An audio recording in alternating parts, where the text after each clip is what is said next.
এই দুটো যে স্বামী ফলো করবে, স্ত্রী ফলো করবে, সেই সংসারে কোনোদিন ঝগড়া হবে না। কি কি শুনে নিন। স্বামীরা সব থেকে রেগে যায় কখন, আর স্ত্রীদের রাগ কখন হয়? স্বামীদের বলছি, দুটোই বলছি।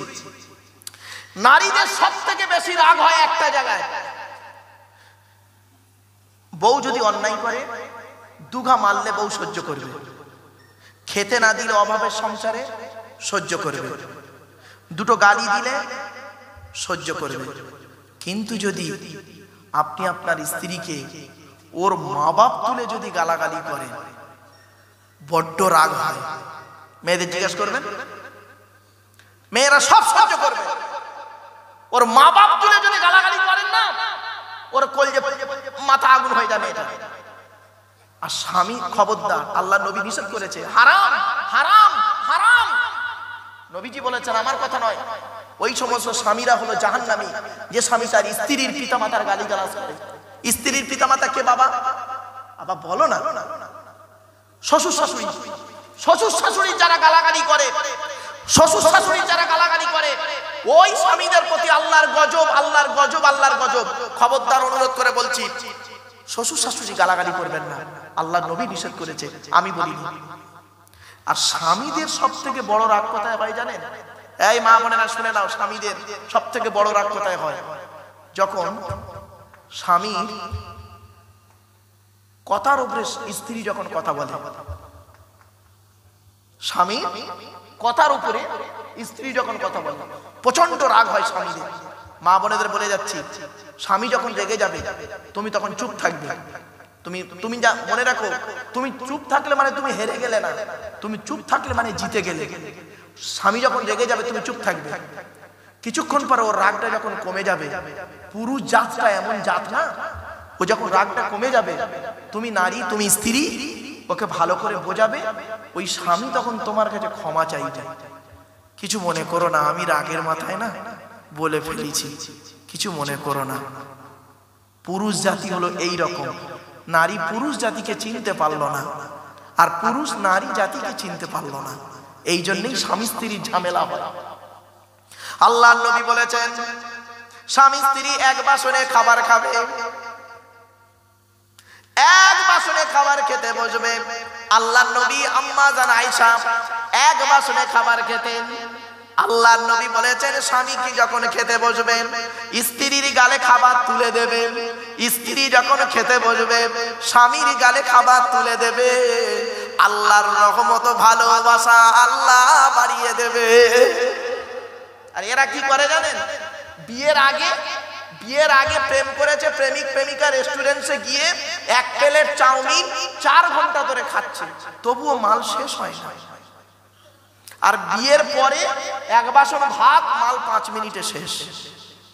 এই যুবক ছেলে, বিয়ে করে ভালোবাসা ভালো, ভালোবেসে বিয়ে করা ভালো নয়। একটা ভালোবাসা, একটা ভালো লাগা, দুটো আলাদা। ভালোবাসা আর ভালো লাগা দুটো আলাদা। স্বামী যেসে হতে পারে না, যেসে ভালোবাসতে পারে না, ভালোবাসা যেসে দিতে পারে না, মনে রাখবেন, ভালোবাসা দিতে কোরআনে আছে, এই কোরআনে আছে রে বাবা। ভালোবাসার কি বোঝো? কোরআনে ভালোবাসা সম্পর্কে আলোচনা করে কল্পনা করতে পারবেন না। সেদিন মানে আমার বারুইপুরের বাড়িতে, অসুবিধা হচ্ছে না আপনাদের? অনেকক্ষণ বুকে বলি না, অনেকক্ষণ বুকে বলি। তো এমএ সেকেন্ড ইয়ারের ছেলে মেয়েদের পড়িয়ে আমি বসে আছি। তা ছেলে মেয়ে একসঙ্গে পড়ছে। তো বর্ধমানের একটা মেয়ে, বর্ধমানের বাড়ি মেয়েটা এমএ সেকেন্ড ইয়ারে পড়ে। মেয়েটা আমাকে বলছে, স্যার, কতগুলো ছেলে মেয়ের সামনেই বলছে, স্যার একটা প্রশ্ন করবো স্যার? তা আমি বললাম, বল। বলছে, স্যার কিছু মাইন্ড করবেন না, কিছু মনে করবেন না? বললাম, না, a teacher is a real friend of student. একজন টিচার হলো ছাত্রছাত্রীর প্রকৃত বন্ধু, নো প্রবলেম, বল। মেয়েটি বলছে, শোনো, খারাপ সেন্স নেবেন না যেন, ফট করে। মেয়েটি বলছে, স্যার ভিআইপি মানে? তা আমি বললাম, very important person. Sir BDO মানে? তা আমি বললাম ব্লক ডেভেলপমেন্ট অফিসার। আমি বললাম তোর প্রবলেমটা কি বলতো, তুই কি জানতে চাইছিস বল। মেয়েটি বলছে এবার, স্যার ভালোবাসা শব্দের ব্যাখ্যাটা করবেন। বললাম সে আবার কিরকম? বলছে কেন স্যার? ভয়াকার ল, বয়াকার, দন্তের সয়াকার, এক একটা অক্ষরের এক একটা গুণাগুণ আছে তো স্যার, দয়া করে একটু বলুন না, লিখে নেব। তা আমি তখন মনে মনে করছি ঘোড়ার ডিম, আমি তো নিজেই জানি না তোর বলবো কি, স্বাভাবিক। তা এখন যদি বলি যে আমি জানিনি, ছেলে মেয়েগুলো ধারণা হবে স্যার শুধু ইংরেজি আর আরবি পড়াতে পারে, এরা আউট কোনো জ্ঞান গম্য নেই, মলি সাহেব লোক তো। তখন আমি এটা বেনিয়ে বানিয়ে মিথ্যে উল্টো পাল্টা করে কোন রকম বানিয়ে বলতেছি। দেখুন তো হয়েছে কি বানানোটা। মানে কি বললি? ভয়াকার ল, বয়াকার, দন্তের সয়াকার, ভা লো বা সা, এটা লিখবি তো? ছেলে মেয়েরা সব এগ্রি, হ্যাঁ স্যার লিখবো। আমি লেখ লেখ লেখ। ভয়াকার দিয়ে ভালো মন্দ না বুঝে, ল থেকে লজ্জা শরমের মাথা খেয়ে, বয়াকারে বাবা মাকে না যাইনে, দন্ত সয়াকারে সাগরে দিলাম ঝাঁ। এই ব্যাখ্যাটা হয়েছে হয়েছে হয়েছে ঠিক। মুরব্বি বলছে খুব হয়েছে। আমার বাপেরা, এই যুবক ছেলে, ভালোবাসার ব্যাখ্যা নিতে চাও শুনে নাও।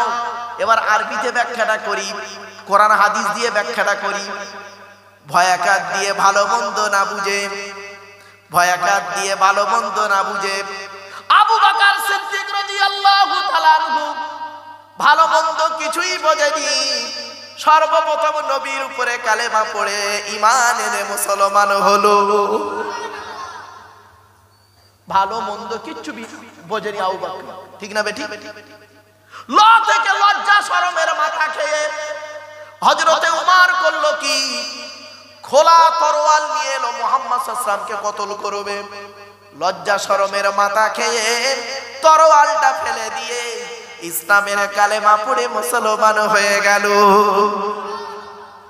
বয়াকারে বাবা মাকে না যায়নি। একটা ছোট্ট কথা বলি, আপনাদের শুনলে অবাক হয়ে যাবেন। আল্লাহর নবীর জামানায় একজন মুসলিম যুবক ছেলে, একজন অমুসলিম ছেলে ইসলাম গ্রহণ করেছে, মুসলমান হয়েছে। কি কি অসুবিধা হচ্ছে? একজন অমুসলিম ছেলে নবীর হাতে হাত দিয়ে ইসলামের কালেমা পড়ে মুসলমান হয়েছে। তার বাপ মা তখন অমুসলিম। এখন বাড়িতে ছেলেটি গিয়েছে, যেতে ছেলেটির বাপ মা বলছে, তুই নাকি মুহাম্মাদের ধর্ম গ্রহণ করেছিস? ছেলেটা বলছে, হ্যাঁ আমি মুসলমান হয়েছি। বলে তুই কি চাস? বাপ বলছে, বাপ কি চাস? মুহাম্মাদের ধর্ম চাস না আমাদের ধর্ম চাস? যদি তুই মুহাম্মাদের ধর্ম চাস তাহলে তুই বাড়ি থেকে বেরিয়ে যা, আর আমাদের ধর্মে যদি থাকিস তাহলে আমার ঘরে থাক। যুবক ছেলে, যুবক ছেলে শুনে নাও।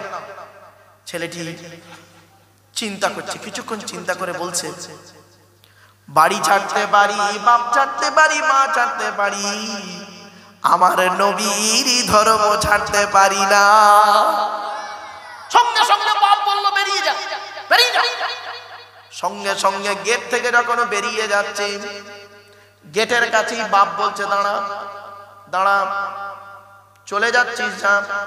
তোর গায়ে যে জামাটা আছে ওই জামাটা আমার পয়সায় কিনে দেওয়া, জামাটা খুলে চলে যা। সঙ্গে সঙ্গে ছেলেটা জামাটা খুলে দিল, দিয়ে চলে যাচ্ছে। বলে দাঁড়া, পরনে যে প্যান্টটা পরে আছিস, পরনে যে প্যান্টটা পরে আছিস ওটা আমার পয়সায় কেনা, খুলে চলে যা। জানে এই আঘাত করলে যাতেও ফিরে আসে। ছেলেটি করেছে কি?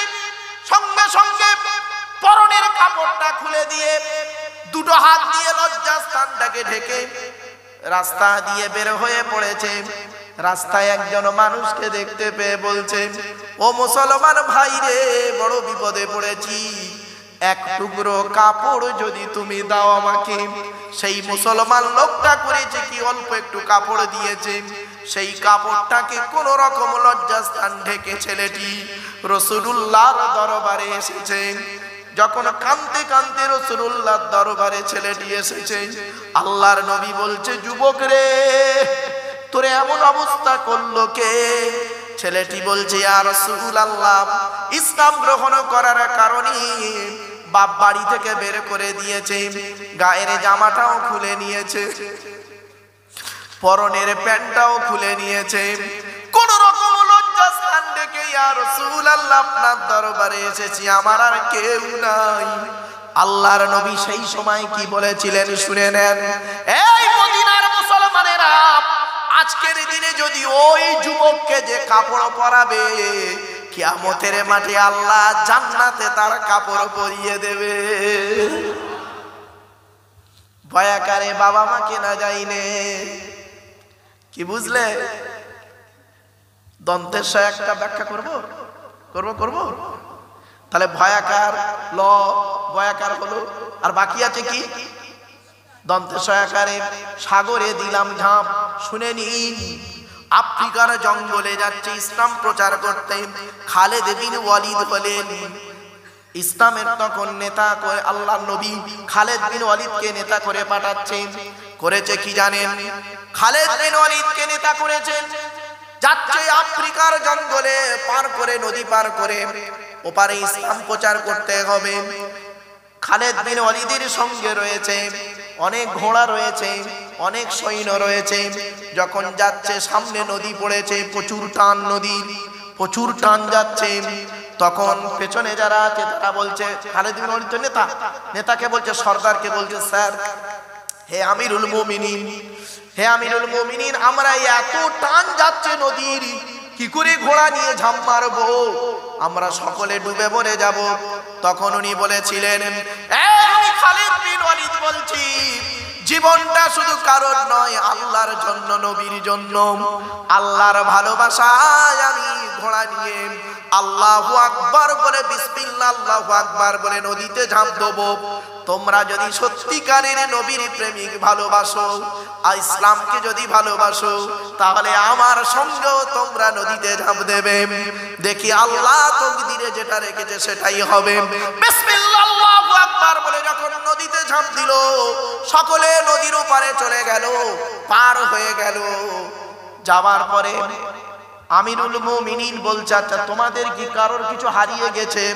তখন একজন ব্যক্তি বলছে, আমিরুল মুমিনিন, আমার পানি খাওয়ার একটা পিয়ালা এত টান যাচ্ছে, হারিয়ে গেছে। উনি বললেন, মুজাহিদের কোনো মাল কেউ খেতে পারে না, নিতে পারে না, নদী নিতে পারে না। আমি এখানেই দাঁড়িয়ে রইলাম যতক্ষণ পর্যন্ত না ওই বাটিটা, পিয়ালাটা পাচ্ছি।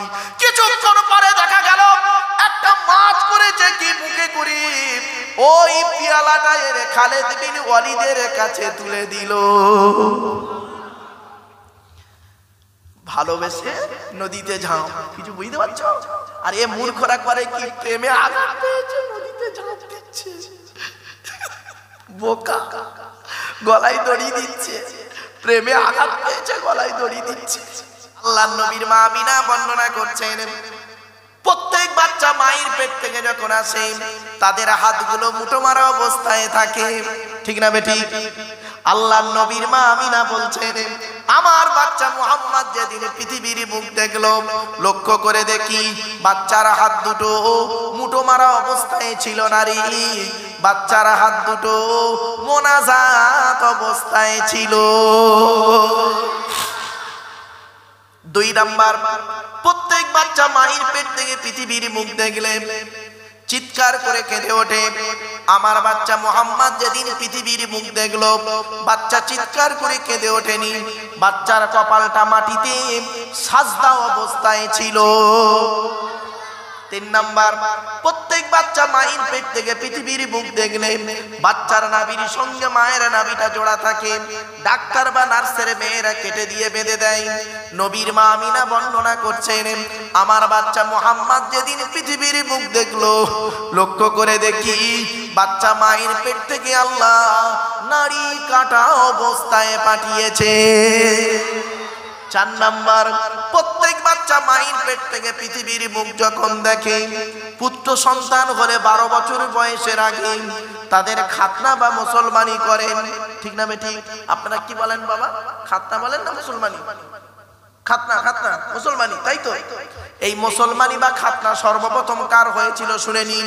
82 বছর বয়সে জঙ্গলে কুড়ুল দিয়ে নিজে নিজে আল্লাহর হুকুমে হযরতে ইব্রাহিম খলিলুল্লাহ নবীর মা আমিনা বর্ণনা করছেন, আমার বাচ্চা মুহাম্মদ যেদিন পৃথিবীর মুখ দেখলো, লক্ষ্য করে দেখি বাচ্চা মায়ের পেট থেকে আল্লাহ খাতনা অবস্থায় পাঠিয়েছে। কিছু বুঝতে পারছেন? এরপরে নবীজি করেছেন কি, হালিমা নামক এক মহিলার দুধ পান করেছিল, তাই তো? আরে ভাই বলুন না। হালিমার ঘরে দুধ পান করতে গিয়ে হালিমার ডান দিকের স্তনটা নবী পান করতেন, হালিমার বাম দিকের স্তনটা নবী কোনোদিন পান করেনি। কি আশ্চর্য, কি আশ্চর্য!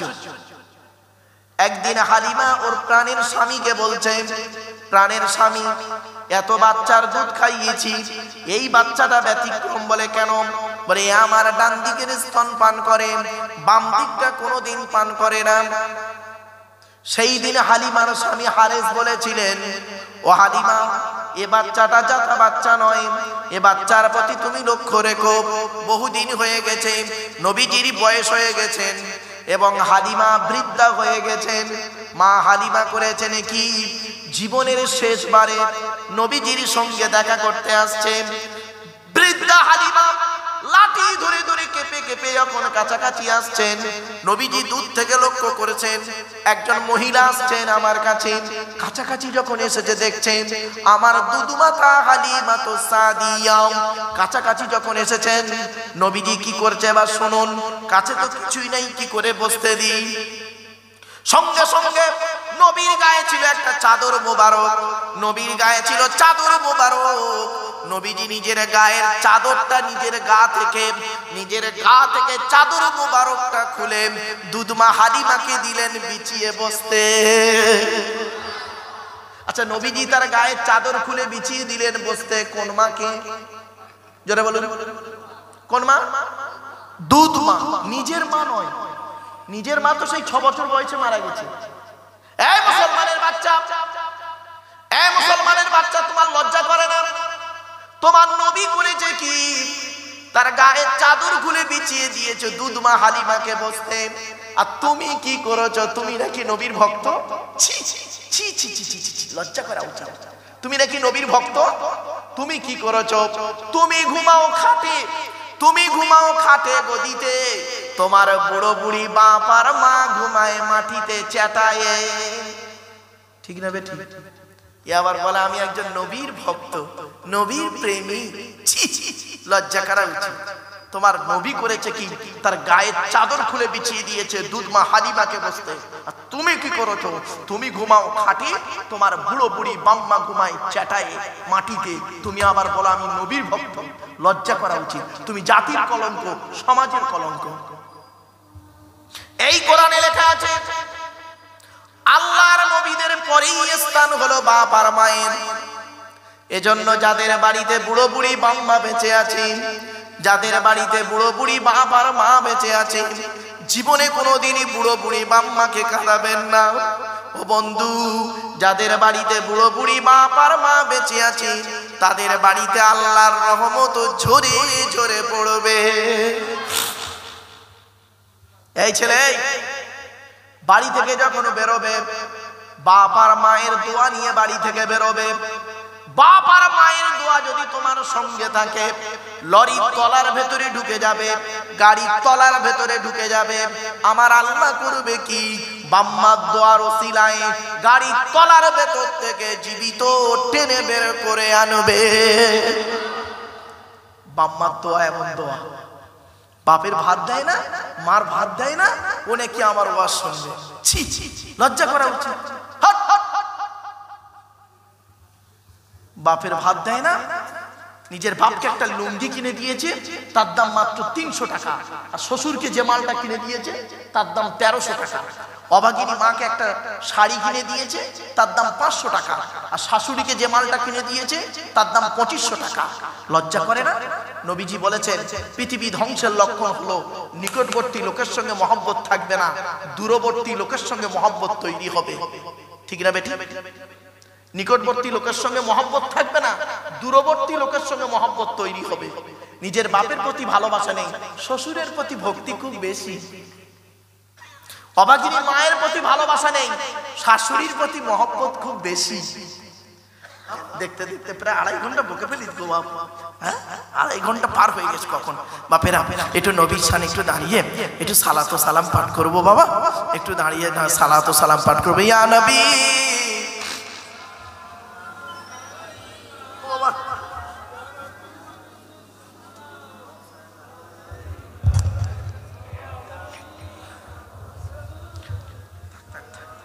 বাপেরা একটু আগে আগে আসুন বাবারা।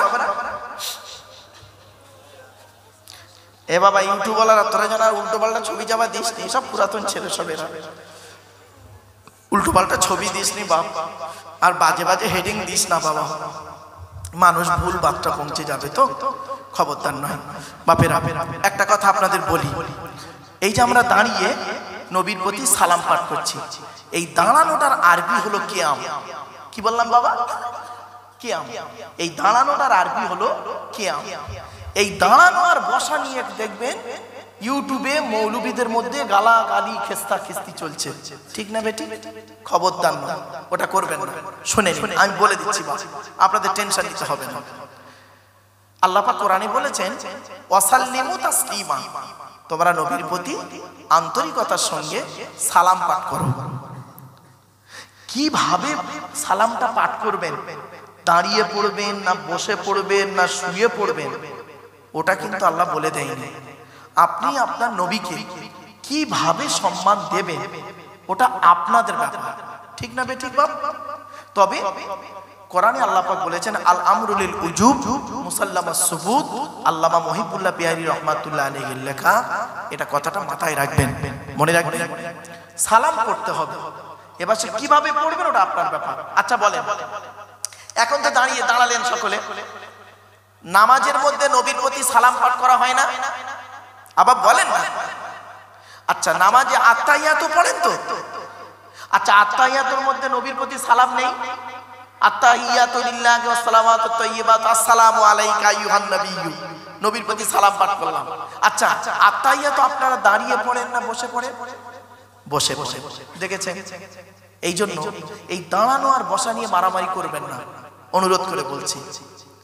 এই দাঁড়ানোটার আরবি হলো কিয়াম। মুজাদ্দিদুজ জামান দাদা হুজুর পীর কেবলা ফুরফুরা শরীফ নাম শুনেছেন বাবা? হ্যাঁ বলেন না বাবা। দাদা হুজুর পীর কেবলা রহমাতুল্লাহ আলাইহির মতটা কি আমি আপনাদের বলছি। তিনি বলছেন মজলিসের ভিতরে যদি কেউ আদবের সহিত দাঁড়িয়ে নবীর প্রতি সালাম পাঠ করে, তোমরা তাকে জোর করে বসাইও না। কেউ যদি বসে পাঠ করে, জোর করে তাকে দাঁড় করিয়ে মারামারি ঝগড়া করানো, আমি আবু বকর আমার মতে এই দাঁড়ানোটা ফরজ নয়, ওয়াজিব নয়, সুন্নত নয়, মুস্তাহাব নয়, মুস্তাহসান, ভালো জিনিস। কেন মারামারি করেন বাপেরা? কবরে গেলে কি জিজ্ঞাসা করবে তুই দাঁড়িয়ে সালাম পড়েছিস না বসে পড়েছিস? কবরে গেলে যে প্রশ্ন হবে, কিয়ামতের মাঠে যে প্রশ্ন হবে, সেই প্রশ্নের উত্তরগুলো এখন তৈরি করি। অনুরোধ করে বলছি বাবা, চলে সালামকে ফরজ মেনে কিয়ামকে মুস্তাহসান মেনে করছি। ইয়া নবী সালামুন আলাইকা, ইয়া রাসূল সালামুন আলাইকা, ইয়া হাবিবি সালামুন আলাইকা, সালাম ইয়া নবী সালাম লও আমার, ইয়া রাসূল সালাম লও সবার, ইয়া হাবিব সালাম লও এই জলসার আমরা যে নাদান গুনাহগার, ইয়া নবী সালামুন আলাইকা, ইয়া রাসূল সালামুন আলাইকা, ইয়া হাবিব সালামুন আলাইকা সালাওয়াতুল্লাহ আলাইকা। সকলে বসে বসে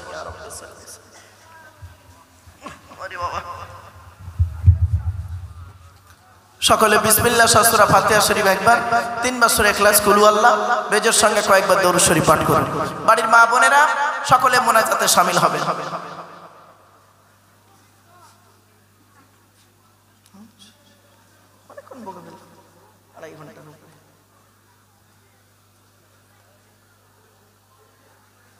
আড়াই ঘন্টার উপরে বকা হয়ে গেছে।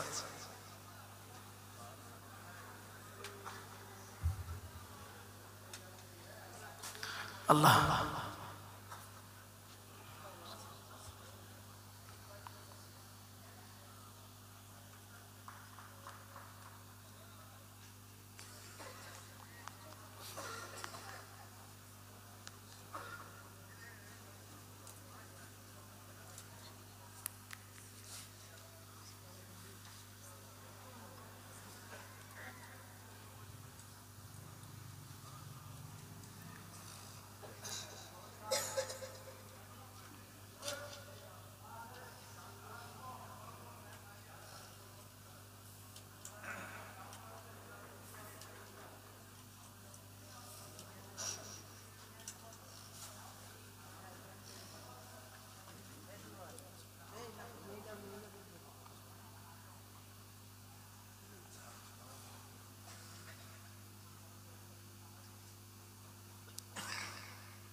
এতক্ষণ আলোচনা করলাম।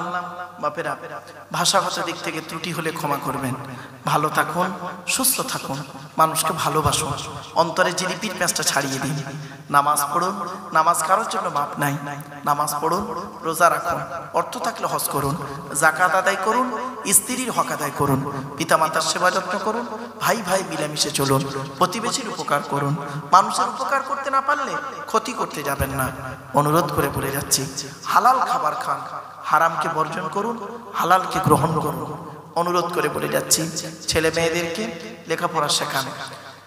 ছেলেদেরকে যেমন মাধ্যমিক, উচ্চ মাধ্যমিক, বিএ পাস, এমএ পাস, আলেম, হাফেজ, মাস্টার, ডাক্তার, ইঞ্জিনিয়ার, প্রফেসর করাচ্ছেন, সাথে সাথে মেয়েদেরকেও মাধ্যমিক, উচ্চ মাধ্যমিক, বিএ পাস, এমএ পাস, আলেমা, হাফেজা করাবেন। কারণ কি জানেন? ইংরেজিতে একটা কথা আছে, 1 mother is equal to 100 teacher। একটা মা হলো 100 জন শিক্ষকের সমতুল্য। একজন পুরুষ শিক্ষিত হলে কেবল সে নিজেই শিক্ষিত হয়, একটা নারী শিক্ষিত হলে গোটা পরিবারটা শিক্ষিত হয়। আমার বাপেরা, কথাগুলি মাথায় রাখবেন। আসুন আমরা মোনাজাত করব। আল্লাহুম্মা আমিন। রব্বানা যালামনা আনফুসানা ওয়া ইল্লাম তাগফির লানা ওয়া তারহামনা লানাকুনান্না মিনাল খাসিরিন। রব্বি জিদনি ইলমা রব্বিরহামহুমা কামা রাব্বায়ানি সগীরা। রব্বুল আলামিন, সন্ধ্যা থেকে নিয়ে এখন পর্যন্ত যা কিছু আলোচনা হয়েছে মাবুদ, পড়ার মধ্যে, শোনার মধ্যে, বলার মধ্যে যদি কোনো রকমের ত্রুটি হয়ে যায়, গফফার নামের উসিলা করে মাফ করে দিন। সওয়াব দিয়ে থাকেন বাবা আদম থেকে নিয়ে এখন পর্যন্ত যত নবীন, সিদ্দিকিন, শুহাদা, সালিহিন, তাবিঈন, তাবিঈন, আইম্মায়ে মুজতাহিদিন, কুল মুসলিমিন আল মুসলিমা, মুমিনিন আল মুমিনা, হুজুরদের আর মুবারকের সওয়াবটুকু পৌঁছায় দেন। তামাম আম্বিয়া কেরাম, আউলিয়া কেরাম, উলামায়ে কেরাম, মুহাদ্দিসিন, মুফাসসিরিন, মুহাক্কিকিন, উসুলিন, ফাকিহিন সকলের আর মুবারকের সওয়াবটুকু পৌঁছে দিন। আল্লাহ আমাদের বাপ মা, ভাই বোন, দাদা দাদি, নানা নানি, খালা খালু, ফুফা ফুফু, মামা মামি, শ্বশুর শাশুড়ি, ছেলে মেয়ে, স্বামী স্ত্রী যারা কবরস্থ হয়েছে সকলের জিন্দেগির গুনাহ সবকে মাফ করে দিন। যারা হায়াতে আছেন হায়াতে তাইয়্যিবা দান করুন, তাদের খেদমত করার তৌফিক দান করুন। আল্লাহ আমাদের সকলের ঋণ থেকে মুক্তি করে দিন, কন্যাদায়কে দূর করে দিন, সুপাত্র মিলায়া দিন। চাষাবাদ, রুজি রোজগার, ব্যবসা বাণিজ্য, কাজ কারবারে বরকত দান করুন। হালালকে গ্রহণ করা, হারামকে বর্জন করা তৌফিক দান করুন। কাফিরদের মোকাবিলা ইসলামকে জয়ী করে দিন। ভাই ভাইয়ের মহব্বত, স্বামী স্ত্রীর মহব্বত, বাপ বেটার মহব্বত, পাড়া প্রতিবেশীর মহব্বত, ভক্তি, শ্রদ্ধা, সম্মান বজায় রাখার তৌফিক দান করুন। আল্লাহ, আমি অদম গুনাহগার, আমার সঙ্গে আলেম, হাফেজ, হাজি গাছি, জ্ঞানী গুণী, বুদ্ধিজীবীরা, মানুষেরা, বাবাজিরা, যুবক ভাইরা, স্নেহের কচি কচি বাচ্চারা, মা বোনেরা হাত তুলেছে। আল্লাহ, যার হাতকে ভালোবাসেন তার হাতের ওসিলা করে আমাদের দোয়াকে কবুল করে নিন। যে যা উদ্দেশ্য নিয়ে হাত তুলেছেন সকলের মনের কামনা বাসনা মনে মনে আল্লাহর কাছে চান।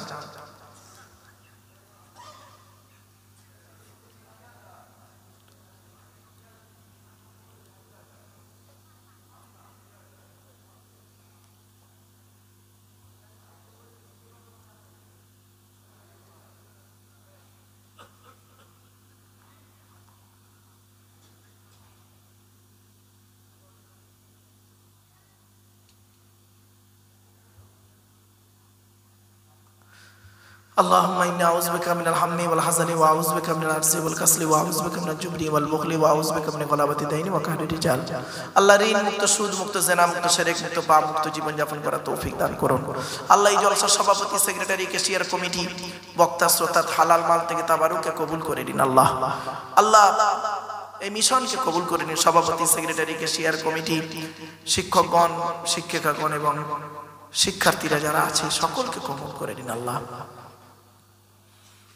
দয়া করে মেহেরবানি করে আমাদের দোয়াকে কবুল করে নিন আল্লাহ সৎ পথে জীবন যাপন করার তৌফিক দান করুন লা তাকনাতু মির রাহমাতিল্লাহ ইন্নাল্লাহা ইয়াগফিরু যুনুবা জামিআ ইন্নাহু হুয়াল গফুরুর রহিম সুবহানা রাব্বিকা রাব্বিল ইজ্জাতি আম্মা ইয়াসিফুন ওয়া সালামুন আলাল মুরসালিন ওয়ালহামদুলিল্লাহি রাব্বিল আলামিন ওয়াজআল আখিরা কালামিনা ইনদাল মাউতি লা ইলাহা ইল্লাল্লাহ লা ইলাহা ইল্লাল্লাহ লা ইলাহা ইল্লাল্লাহ মুহাম্মাদুর রাসূলুল্লাহ আসসালামু আলাইকুম